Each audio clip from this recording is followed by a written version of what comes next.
Bueno, gracias. Es un honor estar aquí. No comprendo por qué ponen primero al plato fuerte y luego los teloneros, pero ¿qué le vamos a hacer? Lo que quiero presentarles posiblemente es mucho más aburrido y técnico que estas charlas maravillosas que ya hemos escuchado. Es compartirles la experiencia de un curso que tenemos en el quinto semestre del programa de diseño de la Universidad de los Andes. La Universidad de los Andes, la Universidad de Ibagué tienen un proyecto de sociedad informativo muy conectado. Creo que somos universidades supremamente hermanadas, y otro tanto pasa con el programa de diseño de ambas universidades. Nosotros llevamos ya no sé cuánto, unos 7, 8 años con un programa de solo diseño, post especialidades. No tenemos un acceso directo a las directivas de la universidad tan ejemplar como el de acá, entonces hemos ido hecho un hackeo minucioso y diabólico del sistema desde adentro, desde abajo. En vez de tener una 10 school juntando todas las facultades, tenemos profesores de muchas disciplinas dentro del programa, y estamos constantemente viendo en los intersticios del sistema cómo podemos hacer proyectos, ejecutar cosas que después sirvan de ejemplo para mostrar una idea de universidad o educación, creo yo, también mucho más contemporánea. Este curso en particular es el estudio 5, cuyo tema, digamos, grueso, el que podría contársele al ciudadano desprevenido, sería estrategia. Lo que tiene de fondo es una pregunta que llevo desde que empecé a estudiar diseño haciéndome, y es cómo se formulan los encargos de diseño, cómo se formulan las preguntas correctas, qué es lo que hay que hacer, especialmente porque uno sospecha frecuentemente que es mejor no hacer nada porque hacemos cosas tóxicas, como ya lo hemos anticipado en varios de los comentarios que hemos oído hoy. Este proyecto ha ido pasando por muchas versiones. Algo maravilloso que pasa en el departamento es que tenemos una libertad para explorar en el salón absolutamente completa. Y este curso que teníamos desarrollado de estrategia, de formular proyectos, en este momento, hace unos 3 años, está con un juguete nuevo, que es la ciudad-región Bogotá. En algún momento llegó al límite mi paciencia con el enfoque que llamaré de consultoría. Loki Tony describía como el diseñador que presta servicios, que frecuentemente tiene clientes de empresas, un poco el diseñador de agencia. Digamos, está muy bien, es un rol que ni siquiera se ha consolidado mucho en Bogotá, pero desde el punto de vista intelectual me resulta aburrido. Creo que ya es no solo algo que no está tan vigente, sino que estaría resuelta. Hay unos problemas más interesantes. Y el problema que a mí más me llama la atención, y para el cual tengo un laboratorio fascinante, que es la ciudad de Bogotá, es la transición a megaciudades. La mayor parte de la población humana en este momento está en grandes urbes, en un crecimiento desorganizado. Hay un momento que para mí es muy impactante, que es el reporte de desarrollo humano que publica el PNUD en el 2008, que dice: Bogotá puede ser una esperanza para el desarrollo humano de Colombia, justo el mismo año o en el mismo momento en que inicia su alcaldía Samuel Moreno.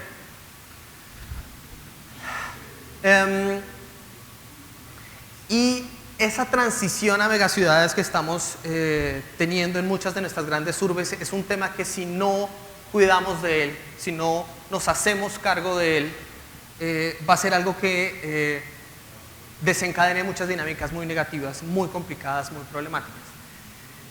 ¿Cómo nos educamos o nos entrenamos o nos concienzamos de hacernos cargo de este problema? Y es también como tema de estudio para un curso de estrategia algo fascinante.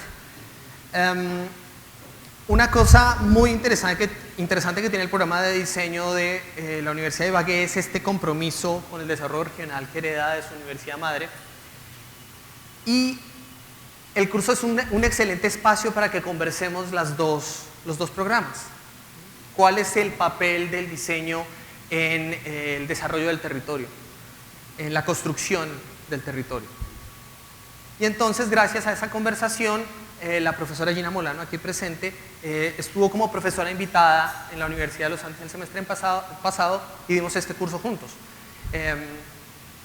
Hay un componente clave aquí, que es el componente geográfico, el componente territorial. Hay uno que no voy a elaborar mucho, tristemente, por el tiempo que tenemos, que es el componente histórico. Pero como cualquiera de ustedes intuye, los territorios son procesos históricos que se han construido a lo largo del tiempo, que han sido producidos socialmente a lo largo del tiempo, y la formación como historiadora de Gina se volvió, digamos, una bazuca al hombro para potenciar todo eso. Bien. ¿Por qué constelar? Esto deriva de un término que más o menos uno de esos términos de moda en la administración, que es el de constelaciones de valor, como un paradigma más evolucionado de la cadena de valor. Es una idea de un origen completamente instrumental de la economía y de la producción. Pero lo que me gusta de la palabra constelación es que en el cielo no hay constelaciones. Las constelaciones están todas en las historias que contamos. No son una propiedad astronómica en absoluto. Son un patrimonio cultural sobre cómo nos apropiamos de la grandeza y lo inconmensurable del universo. Y cuando estamos mirando las capacidades de un territorio y decimos que las estamos constelando, estamos contando historias sobre ellas, estamos apropiándonos culturalmente de la dotación y las capacidades que podemos leer en el territorio. Y esa creo que es una distancia importante de lo que podría ser, digamos, un geógrafo económico, un planificador. Entonces el problema que tenemos aquí es cómo en este entrenamiento para un diseñador en formación, para formularse las preguntas correctas, podemos meternos en la cabeza un problema tan complejo como los territorios y sus trayectorias históricas. Entonces vamos a ver tres cosas a lo largo de esta presentación que tiene que ver cómo esto es una forma de aprender diseño. Digamos, nosotros también tenemos muy en nuestro ADN la formación en pensamiento de diseño, de la cual es un exponente absolutamente emblemático la D-School.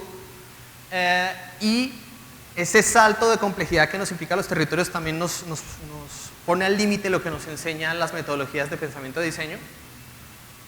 Una muy importante que no estaba prevista y maravillosamente salió durante la práctica, y eso es tal vez lo más valioso, esto se ha vuelto un encuentro con el ejercicio ciudadano. Muchos de los estudiantes de repente empiezan a preocuparse por las dinámicas de gestión y planeación del territorio, de su papel como ciudadanos ante la construcción de la sociedad, y de ahí deriva que le hemos dado mucha más fuerza a ese tema de la dimensión ciudadana que tiene empezar a formular proyectos a esta escala, y es un laboratorio para explorar escenarios de la práctica. Otra vez, esto es un enfoque post-consultoría, post-especialidades. Vamos a ver eso, qué implicaciones nos vamos a encontrar. Hay poquitas imágenes en la presentación, esta es la única que hay, luego lo que hay es puras gráficas, y al final, dependiendo de cómo nos dé el tiempo, vemos un par de videoescenarios de proyectos hechos por nuestros estudiantes. Pero esta es una imagen que me resulta muy sugestiva. Esto es Tocancipá.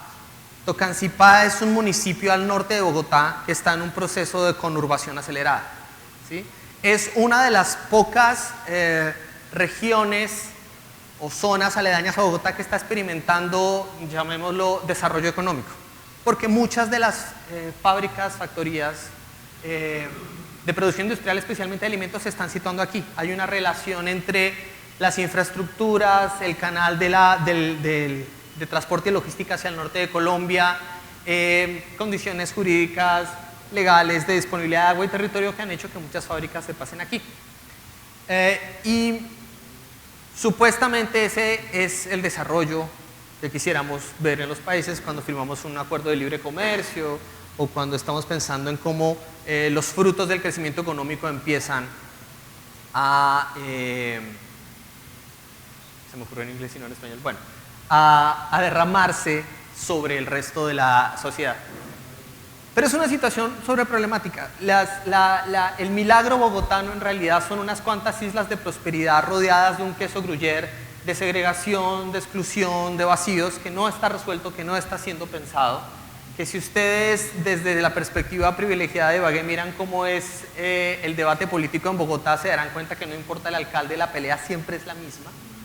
Y nos quedamos ahí patinando en todo un drama sobre quién representa a quién, cuál es el accountability político de nuestros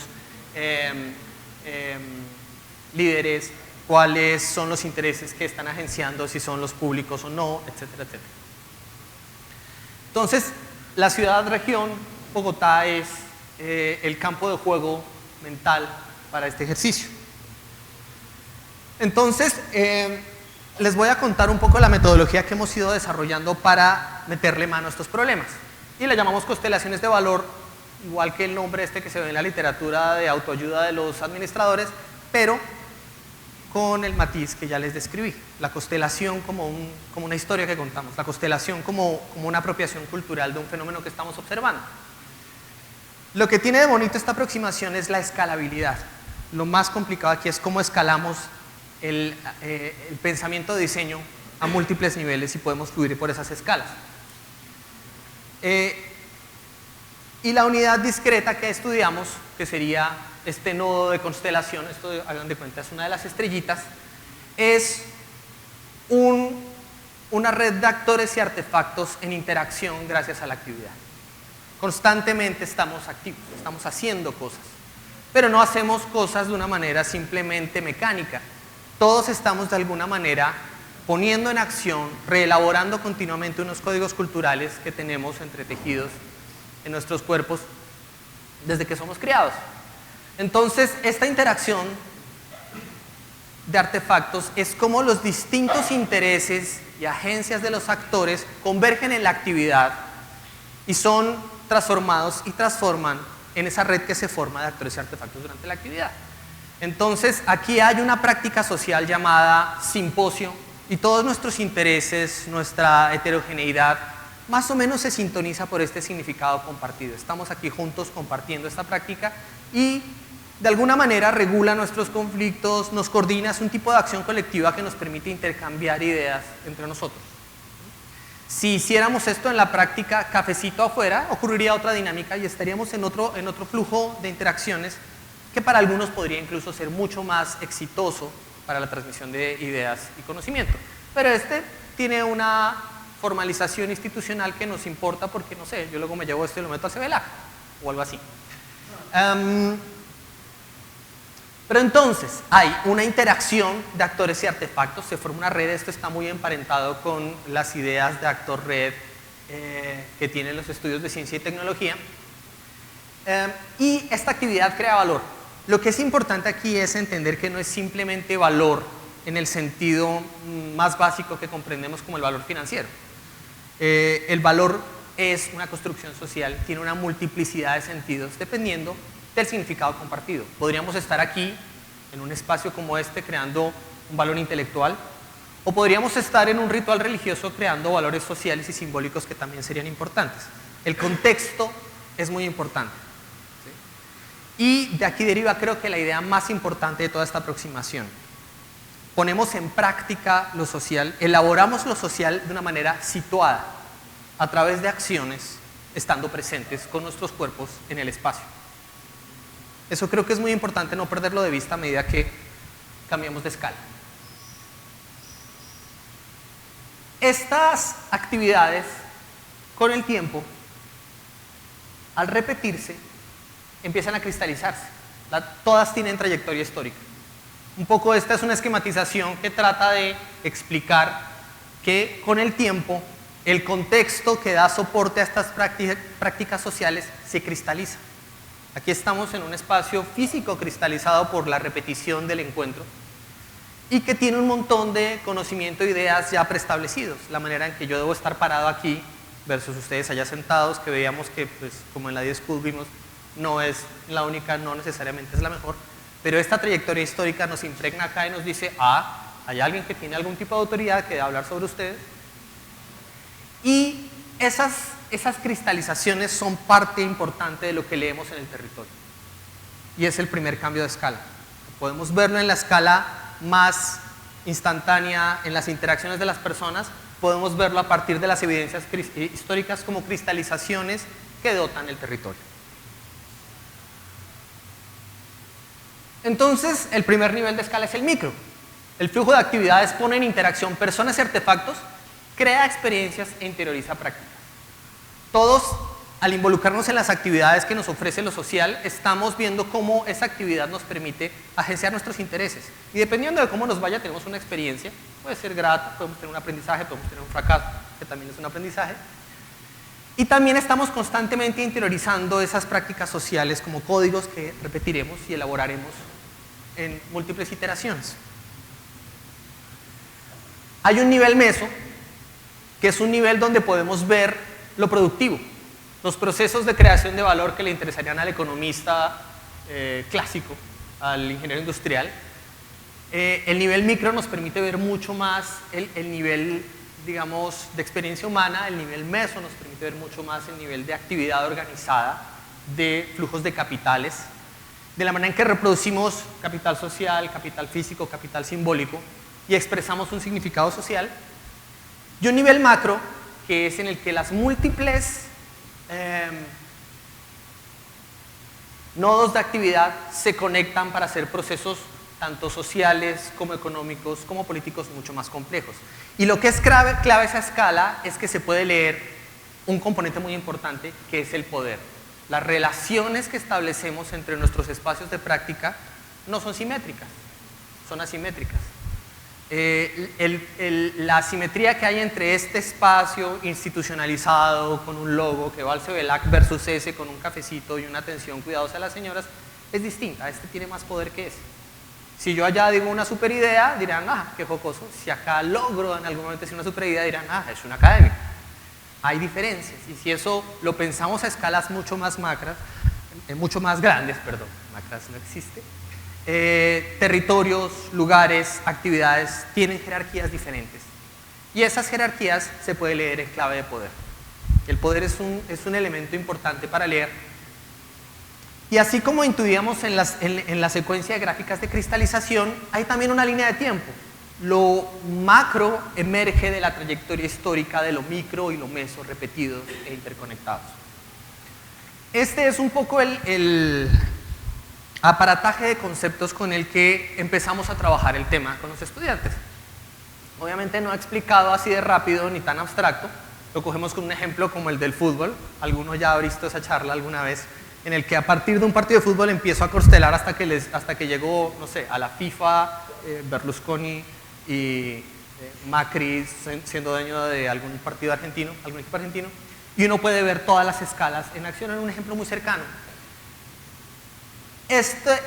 Digamos, este lenguaje o esta aproximación y los conceptos que están asociados los estudiamos reversando casos ejemplares. Cogemos casos de empresas o proyectos y los analizamos como productos de una época, de un contexto y de unas prácticas sociales que cristalizan modelos de negocio, artefactos, proyectos, formas de regulación, para entender cómo se pone en acción esta manera de leer las cosas. Una vez hechos esos ejercicios, brincamos al caso de la región Bogotá. Y aquí viene la otra intervención que es importante. La primera es la metodología de constelaciones de valor, la segunda es que trabajamos como un equipo completo todo el curso. No es posible, digamos, acometer un trabajo del tamaño, o por lo menos no es interesante. Nos dividimos el trabajo entre todos y eso crea además unas dinámicas de colaboración muy interesantes. Porque aquí pasa una cosa que me parece importante. Uno de los ejemplos que nos comentaban en el D-School es, hay muchos estudiantes con muchas experticias. Yo aquí tengo un montón de niños de quinto y un poco cuando tenemos un problema de esto, la pregunta es ¿cómo construimos experticias ágiles? ¿Cómo entramos en un dominio nuevo que no nos pertenece y tratamos a través de una aproximación fundamentada pero ágil de extraer conocimiento de ese tema y de construir una experticia rápida? No ser simplemente alguien que tuvo todo el palo vertical de la T, sino alguien que desde el palo horizontal es capaz de enviar rápidamente sondas verticales. Entonces, para hacer esto, tenemos una técnica que se llama panorama. ¿Qué significa panorama? Dividimos el grupo en 6 grupos.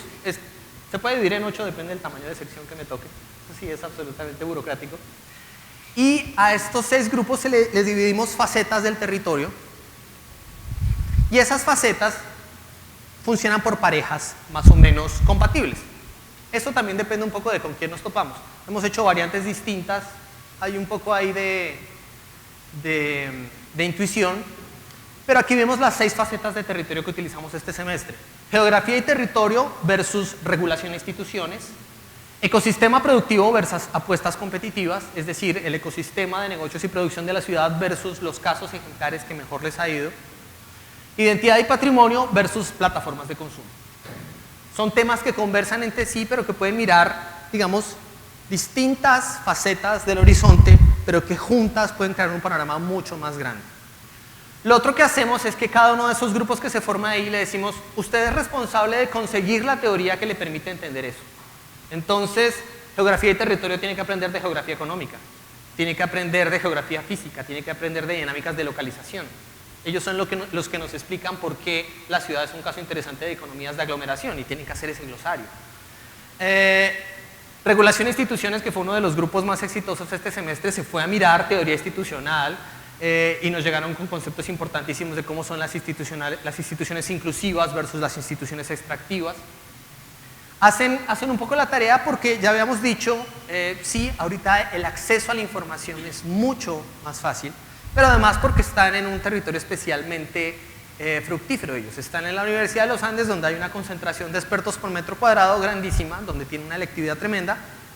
Es fácil, es posible ir a buscar esa experticia y llamarla. Pero lo que hace la diferencia es que entre todos construimos casos de estudio. Nuestra aproximación al territorio urbano es a partir de casos de estudio. Por poner un ejemplo, los que les tocó geografía y territorio y regulación de intereses acuerdan los dos grupos, eligen juntos y con mi apoyo y el de Gina 3 casos de estudio a los que le van a aplicar la teoría que van a conseguir. Un ejemplo de lo que se hizo en geografía y territorio, la controversia alrededor de la reserva Van der Hamen en la frontera norte de Bogotá. Los que han leído noticias saben que ahí la Corporación Autónoma Regional declaró una reserva ambiental y el nuevo alcalde está diciendo que es un potrero con vacas y que por lo tanto sería mejor urbanizarlo, y hay dudas sobre los intereses que él está expresando con esa afirmación. Si lo miramos desde geografía y territorio, hay todo un problema de expansión del territorio, un problema de los conflictos alrededor de la conurbación, porque decidir los usos del territorio a medida que la ciudad crece es un tema complejo y controversial. Políticamente, ¿qué es lo que pueden mirar los de abajo? ¿Cuáles son los sistemas de representación y de rendición de cuentas que permiten debatir esas decisiones de una manera legítima? Entonces es un caso donde ambas cosas pueden converger.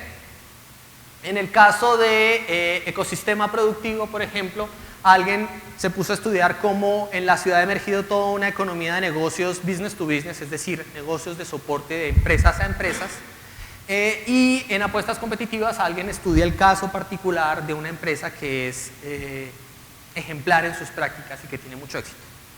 En identidad y patrimonio versus plataformas de consumo, por ejemplo, uno de los casos que se estudió fue el graffiti en Bogotá, que ha tenido un florecimiento absolutamente prodigioso en la última década, pero los de identidad y patrimonio lo miraron como señales territoriales hechas por los distintos grupos culturales y subculturas urbanas, mientras que plataformas de consumo se especializó en el caso de un pequeño distrito comercial que hay en Chapinero, en Bogotá, que utiliza los grafitis como parte de su branding y de su experiencia de producto. De modo que cada faceta hace acopio de unos conceptos teóricos, pero los hace para problematizar un caso. Lo que es importante en este ejercicio, y lo que es algo muy característico de los estudios de diseño en los Andes, es que no aplicamos en el taller lo que aprendemos en el programa. El taller, el estudio es el sitio donde nos preguntamos qué es lo que hay que aprender en el resto del programa. Es decir, es un sitio donde uno tiene hambre de aprender, donde ve los problemas, donde ve por qué es significativo ir a buscar conocimiento. Y este es un caso muy característico de una metodología de enseñanza basada en eso. El caso de estudio me hace preguntas, me interroga, y el diálogo con la faceta de enfrente, que ve otro conjunto de dimensiones y perspectivas distintas y otro conjunto de intereses que se ponen en juego, empieza a mostrarme la importancia de interpretar ese caso y de problematizar ese caso. Y ese diálogo es lo que llamamos la pinza, que es cuando cerramos los dos marcos teóricos alrededor de los casos de estudio para tratar de extraer, por un lado, cartografías de valor, que son las constelaciones que hemos descrito, como lecciones, dinámicas y patrones. Entonces, uno de los casos más interesantes de los cuales vamos a ver un proyecto fue cuando estudiaron en la expansión del sistema integrado de transporte de Bogotá la aparición del bicitaxismo como forma de transporte informal. Un sistema que apoya la expansión de la ciudad y que está destinado para garantizar el goce de la ciudad a los ciudadanos, como es el sistema integrado de transporte, hace emerger una economía informal. Una economía informal que por las características sociales de Colombia en general rápidamente adquiere una caracterización de institución extractiva. El bicitaxismo no es un negocio ni formalizado ni legal y tiene muchas de las dinámicas de economía ilegal que son tan nocivas en Colombia, como por ejemplo que alguien se autodeclara dueño de una ruta y empieza a tener comportamientos violentos con los competidores que conviven en ese mismo territorio. Detectar esos casos y poder problematizarlos desde una mirada de regulación, de una mirada de territorio, pero también yendo a hacer trabajo de campo, observando cómo es la vida de los visitaxistas, cómo son las interacciones entre la comunidad, el barrio, las instituciones, los agentes de policía, los agentes del distrito. Es un gran laboratorio para pensar qué significa diseñar, cuáles son los temas problemáticos en los que nos conviene formular proyectos, nos interesa, y también todo un menú de cosas por aprender que es absolutamente gigantesco. Lo que es bonito en este punto es que el grupo ha logrado, digamos, una serie de lenguajes compartidos, nos hemos enseñado distintos temas unos a otros, y hay una sesión en la que emerge esto, a esta le llamamos la llave maestra, no porque sea ni llave ni maestra, sino que es un nombre clave que uno le pone en los grupos como, ¿se acuerdan lo que hicimos en la otra clase? Sí, alguien dijo la llave maestra, se quedó la llave maestra. Y es que empezamos a ver cómo podíamos evaluar esto que habíamos cartografiado con un mismo lenguaje todos, hacer una cierta evaluación todos juntos. Entonces, un poco yo partí de esta mini ecuación. Obviamente uno pone la palabra ecuación en un curso de diseño y todos, incluido el profesor, nos tiembla todo. Recursos por capacidades por incentivos. Son tres cosas muy interesantes que vemos en cualquier punto de la constelación. Unos recursos sociales, geográficos, de capital físico, unas capacidades intelectuales, sociales, institucionales para actuar sobre ellos, y unas reglas de juego, positivas o negativas, que regulan nuestro comportamiento. Podríamos mirar eso en todos los casos que hemos estudiado, en el visitaxismo, en la expansión de la frontera urbana, en la manera en la que usamos la cultura urbana para comerciar con ella, y todos ellos tienen una capacidad para crear o no valor, otra vez distintas formas de valor, con un contenido muy socialmente situado. El valor de un territorio versus otro es distinto. Y podríamos llamar capacidades más incentivo regulación y recursos más capacidades producción. Entonces la primera pregunta que nos hacemos, ¿qué sería extraer todo ese valor? Y aquí viene una de las cosas que más nos interesa. Si estuviéramos en la frontera norte de México mirando una maquila de textiles, tendríamos un montón de trabajo de muy bajo costo, que serían todas estas personas que cosen en máquinas, unas capacidades industriales que tenemos ahí, y traemos un montón de know-how de afuera, y con unos incentivos que tiene que sean algo así como esto o nada, se puede producir confecciones a muy bajo costo. Esa es una típica economía extractiva y no es nada distinto a, no sé, un enclave minero o un pozo petrolero en una zona deprimida donde, pues, en efecto, estamos extrayendo todo el valor del territorio y no necesariamente eso está construyendo el territorio. ¿Qué pasa si hay parte de ese valor que se reinvierte en capacidades? Restaurar las capacidades, aprovisionarnos de capacidades, cualificar nuestras capacidades. O se reinvierte en la gestión y gobierno de nuestras capacidades, en mejor regulación, inclusión, control, rendición de cuentas, democratización. Posiblemente eso empezaría a construir territorio, empezaría a crear instituciones, empezaría a crear unas dinámicas de consumo. Entonces, mirando estos flujos en cada nodo de la constelación, en cada zona problemática que hemos estudiado, de alguna manera podemos hacer una valoración sobre la sustentabilidad de eso que estamos haciendo. ¿Estamos sembrando y cosechando o estamos haciendo, digamos, ¿cómo se llama eso? Una extracción intensiva, inviable de ese territorio que hemos construido?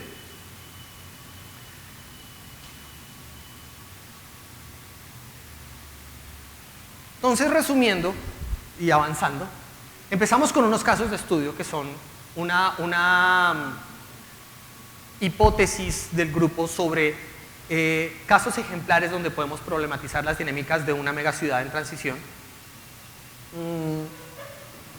donde a partir del panorama podemos construir unas constelaciones de valor y tipificar patrones y lecciones sobre el tipo de capacidades que emergen del territorio. Si ustedes miran el caso que les decía del visitaxismo y la tensión entre lo formal y lo informal, también aparece con distintas variantes en un caso como el del conflicto entre los taxis y Uber. Ciertas características de consumo, ciertas características de regulación de instituciones, ciertas características de competencia aparecen y son un patrón que se puede estudiar gracias a haber mirado un caso de estudio. Y entonces podemos encontrar ciertas moléculas de capacidades que tienden a repetirse, que son arenas de competición más o menos típicas, más o menos características, que podemos evaluar con nuestra llave maestra. Obviamente la llave maestra no es una teoría avanzadísima ni gran cosa, es un tema de discusión que hemos construido en clase, es un estado de nuestra comprensión en ese momento, a partir de lo cual hacemos todo un ejercicio de preguntarnos si esa constelación es viable, si es sostenible, si deberíamos reconstelarla. Y de ahí viene la formulación de proyectos. Aquí estoy describiendo, por supuesto, todo el lado explícito, la punta del iceberg. La gran bola que ocurre por debajo y que es imposible graficar es que todo este proceso que hemos construido colectivamente está constantemente produciendo ideas. Estamos todo el día en una especie de frenesí de producir ideas de diseño que esta estructura nos da la manera de interrogarlas. Una metodología como esta no niega la intuición, lo que hace es interrogarla. La intuición es esa sonda que está enviando la inteligencia de todos nuestros estudiantes constantemente a preguntarle al problema qué quiere ser. Y todo ese trabajo creativo que ocurre, digamos, bajo el iceberg constantemente lo estamos filtrando con estas herramientas para preguntarnos qué significa y cualificarlo a través de la discusión y el debate crítico entre nosotros. Entonces, quiero que veamos 4 proyectos. No sé si el tiempo nos dé para ver los 4 videoescenarios, pero se los voy a resumir primero. Visitaxis más Bogotá cuenta un caso que ya me adelanté.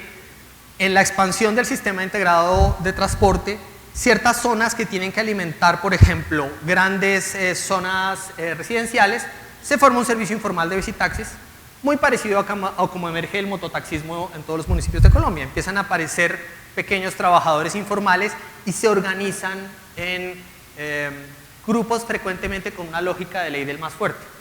Lo que es interesante y pasa mucho es que en este caso ese negocio informal no legalizado por medio de una tutela de derecho al trabajo queda blindado en una especie de zona de no institucionalidad que está estabilizada pero no es sostenible, donde siguen ocurriendo estas dinámicas de control territorial y de manejo de negocios tipo señor de la guerra y no tipo empresariado transparente, donde sigue habiendo trabajo precario y donde el potencial que tendría esto de introducir un modo de movilización mucho más sostenible, mucho más amigable con la escala barrial y con el disfrute de la ciudad, queda infartado como un mecanismo de subsistencia inviable.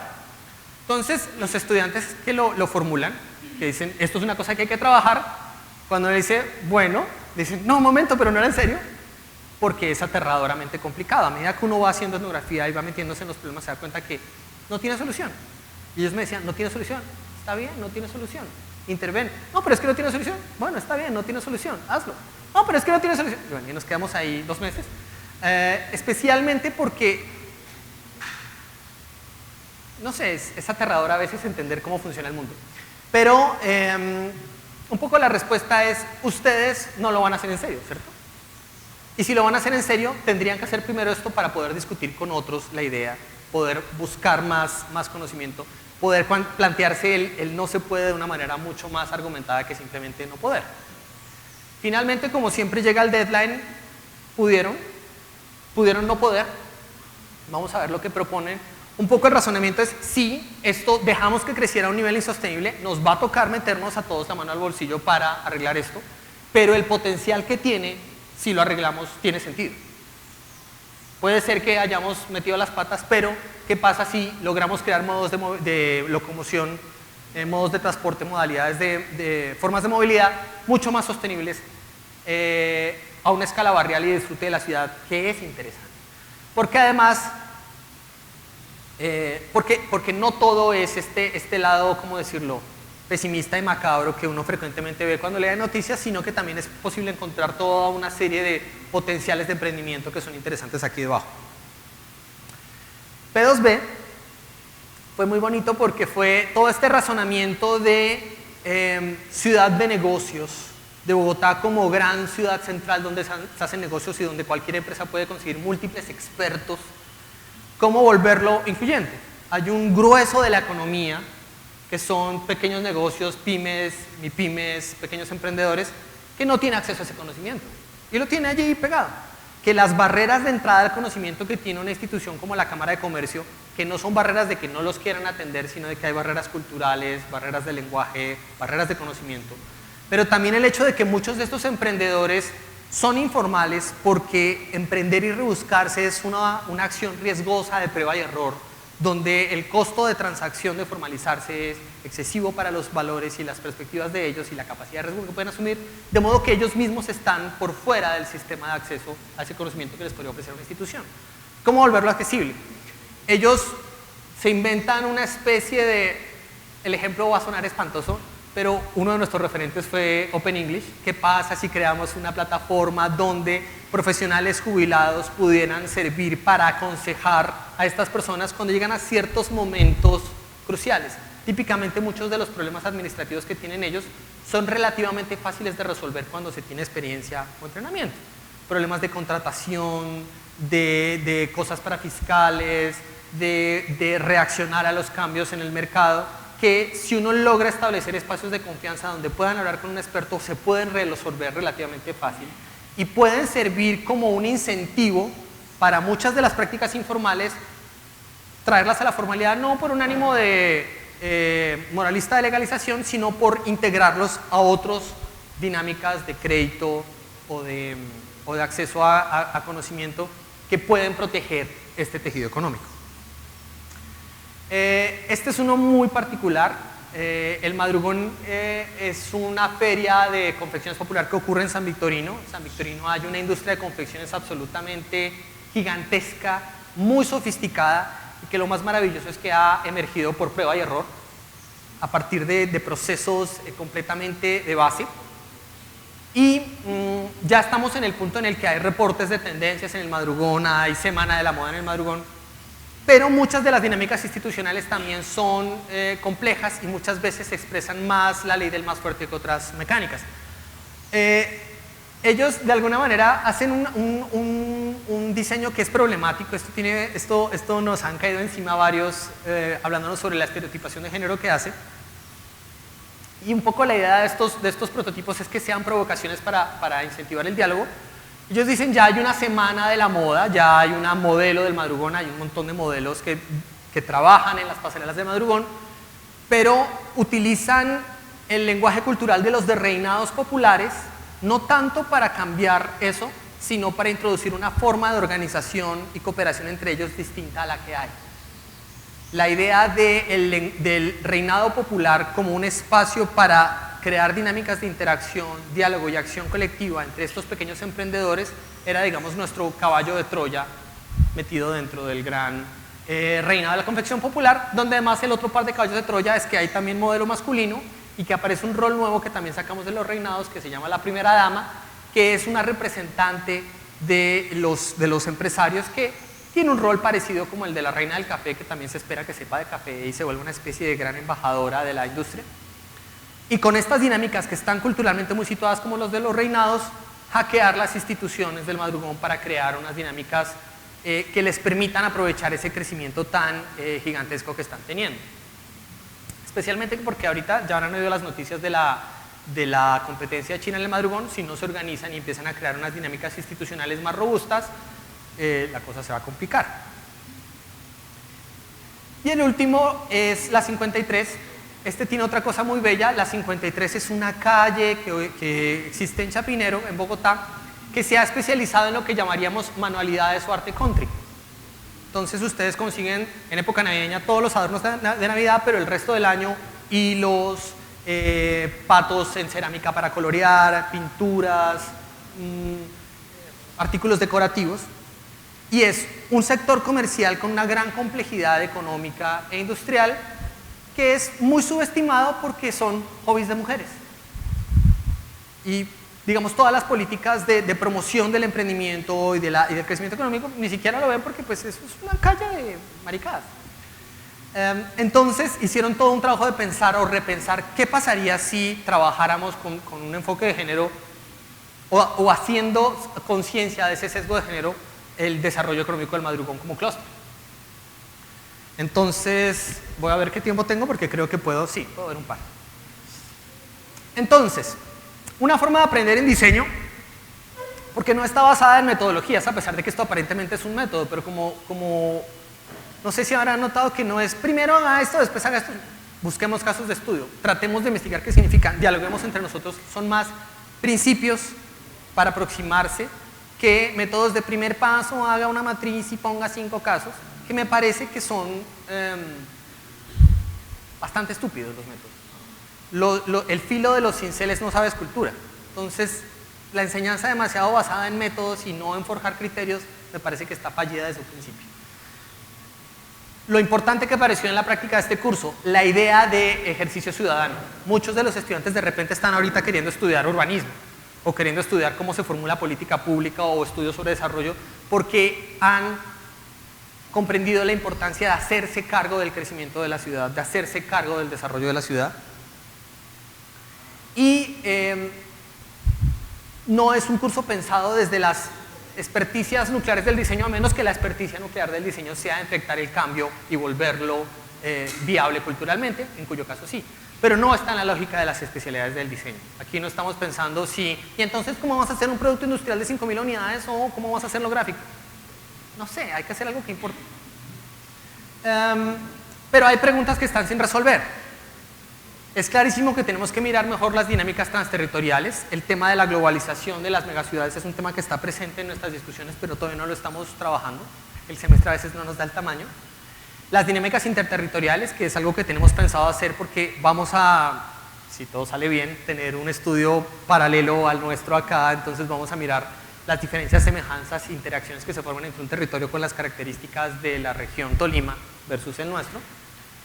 Preguntas como qué pasa en casos de precariedad territorial o de vaciamiento del territorio.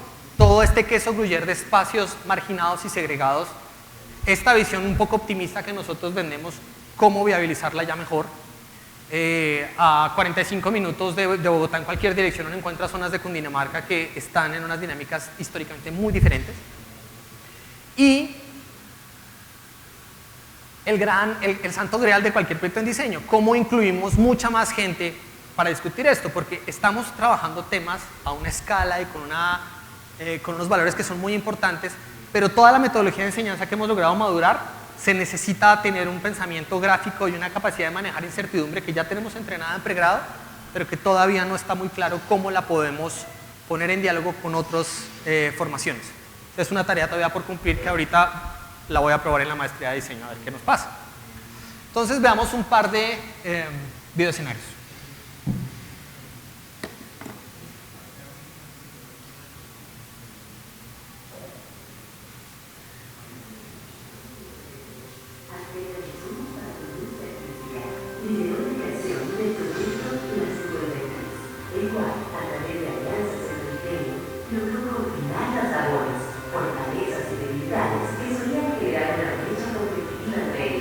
Para que junto a entidades públicas y privadas lograr crear un clúster que aprovecha la aglomeración existente y disminuye la competencia entre ellos, y en cambio los prepara para competir con el mundo. Esto lo realizaron junto a mujeres que como Lucía lograron potencializar sus habilidades manuales para provocar su con la calle 53. Espérate. Agrega insumos para la industria artística y Volvió. la creación de Volvió a empezar el audio. No entiendo eso. No, algo pasó. Algo muy raro pasó.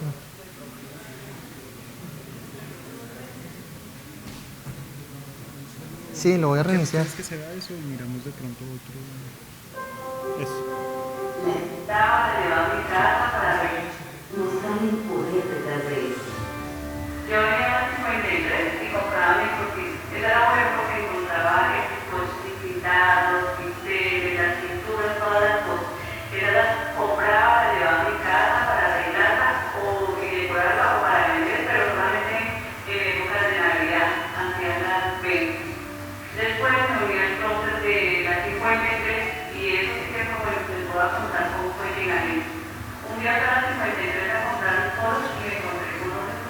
feedback que tenía. Me dijo, únete a nosotros, tú eres parte de la 53.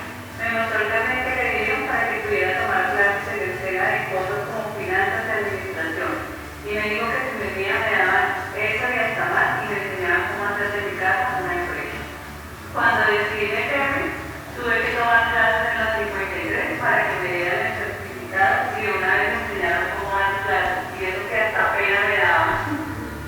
Cuando ya me contaron lo que estaba, me quise meter también. El día que me dieron el certificado me dieron muchas cosas, todas bonitas, para llevar a la que se vea más parecido a cómo se ven los talleres allá. Así puedes recibir fácil a gente que quería que me enseñara las cosas que yo aprendí allí. Cada vez eran más, se llegaban sin que yo los buscara. En estos talleres conocí a muchas personas, entre estas a muchas mujeres con las que ahora somos amigas. Cuando recibimos nuestro carnet fue buenísimo. La Cámara de Comercio facilita todo. Sí, hemos estado muchas tardes. ¿Te acuerdas cuando estuvimos en la de mujeres por Colombia? Esa fue buenísima. Lo importante fue porque ahí nos enseñaron cómo invertir bien nuestro dinero y también a manejar las relaciones con nuestros hijos. Una de las cosas que a mí más me gustaron fueron las exposiciones. Maestros como Don Jesús ponen nuestras creaciones en sus vitrinas de los locales y la Cámara de Comercio nos lleva de vez en cuando a exposiciones de ferias de empleo y de emprendimiento. Ayer la señora Elena vio mis cosas y vea que le gustaron. En este momento me encargó de hacer 100 adornos. 100 adornos. Y yo antes hacía dos. Uno para mí y ya. No, de verdad. No, ahora que comunicarle que tengo conseguido a las 53. Estos locales me hacen descuento y me sirven mucho para los cursos que doy porque puedo comprar los materiales muy fácil y a las 53 también me sirve como a los locales de hoy. Jesús, porque evitan los locales y compran los materiales en los locales de hoy. Gano yo y gano la 53.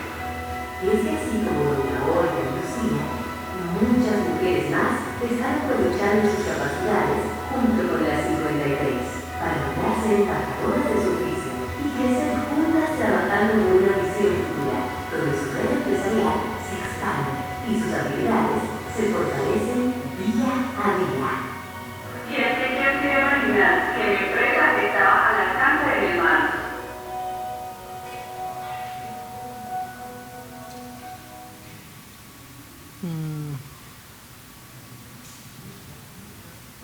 Estos son Marta, Jaime y Claudia.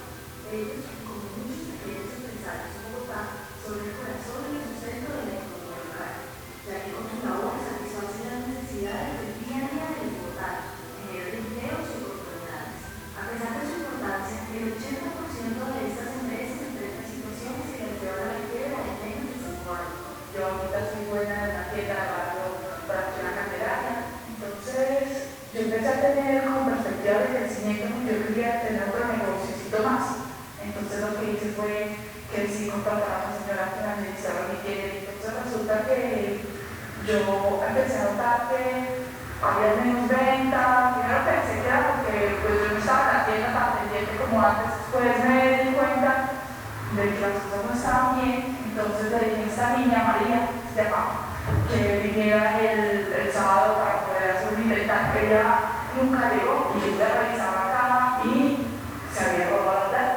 Así como le pasaba a Marta, los problemas de muchos empresarios parten de una serie de decisiones que, debido a la poca experiencia que tienen en otros campos, resultan siendo problemáticas. En P2C somos conscientes de esta situación y de su magnitud, e hicimos nuestro objetivo en la ayuda de estas empresas a afrontar escenarios de riesgo, brindándoles las herramientas necesarias para tomar las mejores decisiones posibles para ellos, su familia y su negocio. Así que lo que buscamos es brindar herramientas y conocimiento experimentado de personas que ya atravesaron por este tipo de situaciones y tienen años de experiencia manejándolas. Estas personas son nuestros expertos. Algunos de ellos están pensionados, algunos aún trabajan y otros están desempleados. Ellos encuentran en P2C la posibilidad de incrementar sus ingresos económicos y por su gran experiencia son los más indicados para aconsejar a los pequeños empresarios. Para nosotros, todo parte de relaciones de confianza, por lo que los empresarios se enteran del servicio por medio de un comunicado que proviene de sus empresas proveedores y asimismo los expertos nos contactan a través de bolsas de crédito. De esta manera, nuestra labor principal es reunir a los empresarios con los expertos, asegurándonos de que el mejor consejero para enseñar a manejar su situación. Nuestro servicio no se limita a números. Con la información que tiene el experto de las empresas que asesoran, conformamos redes de confianza, en las que los empresarios encontrarán menor riesgo al hacer negocios con otras empresas avaladas por P2P. De la misma manera, esta información podrá ser usada por las instituciones bancarias, que tendrán más elementos para confiar en las microempresas que cuentan con nuestro aval, incrementando las posibilidades de acceder a financiación y de cumplir sus sueños de crecimiento. P2P, el mejor experto para cada microempresario. Juntos, reduciendo el riesgo de quiebra y fortaleciendo la economía local. Sí. Sí, uno más y ya. Bogotá, una ciudad activa y dinámica. Apuesta a hacer diversos tipos de transporte alternativos emergentes como una especie de complemento del sistema de transporte público de la ciudad. Uno de estos es el bicitaxismo, que se suma al sistema integrado de transporte público de la capital mediante el plan Bicitaxis más Bogotá, sirviendo como un aporte más dentro del desarrollo de la movilidad en la ciudad.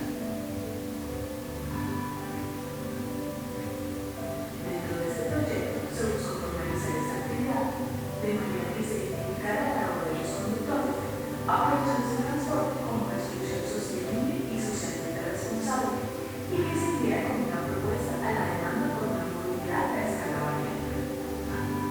Por lo tanto, mediante la intervención de la actividad, se buscó, por medio de cambios dentro de la infraestructura del sistema, llegar a una solución donde todos los implicados se vieran beneficiados.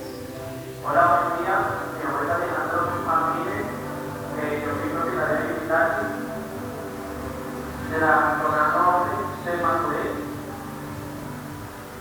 con la comunidad de propietarios de Bicitaxis. Trabajamos de la mano con la Cámara de Comercio, los cuales nos capacitan en el emprendimiento empresarial para crear empresas. Más de la alcaldía de Bogotá nos colaboró en la compra de los publicitarios de dinero para realizar nuestro proyecto personal. Algunos manejábamos el proyecto personal de la comunidad. El mío era montar una panadería donde se manejaba la portería, la dulcería, mis compañeros de la comunidad, propietarios y de la sociedad de propietarios de publicitarios, montando negocios como bicicleterías, coreas, tiendas de barrio, supermercados, generando empleo para la comunidad, para la juventud. Nos ayudaron muchísimo los cursos que tomamos con la Cámara de Comercio, la guía y el emprendimiento que nos dieron para generar nuestros empresas.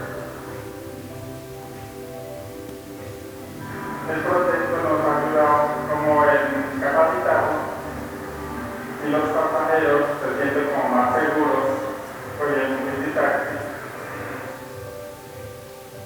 Ya recibo un sueldo diario, un sueldo fijo, mensual, que me están dando salud, pensión, que me ha servido como un beneficio para tener un ahorro y un proyecto a largo plazo. Ahorita ya estoy pagando mi apartamento, ya estoy pagando unas otras varillas. Bueno, nosotros como usuarios hemos sentido una mejora muy grande en el servicio, ya que ahora se siente uno se siente más seguro y más confiado de montar en un bicitaxi. Los conductores pueden hallar con más cuidado y el aspecto que tiene el bicitaxi ya ha mejorado también, y los carros han aprendido a presentarnos una vía, y pues también ahora nos da la oportunidad de pagar con la tarjeta de tu llave, entonces pues ahí no tendríamos que sacar plata. Y otra cosa buena es que, digamos, los conductores son los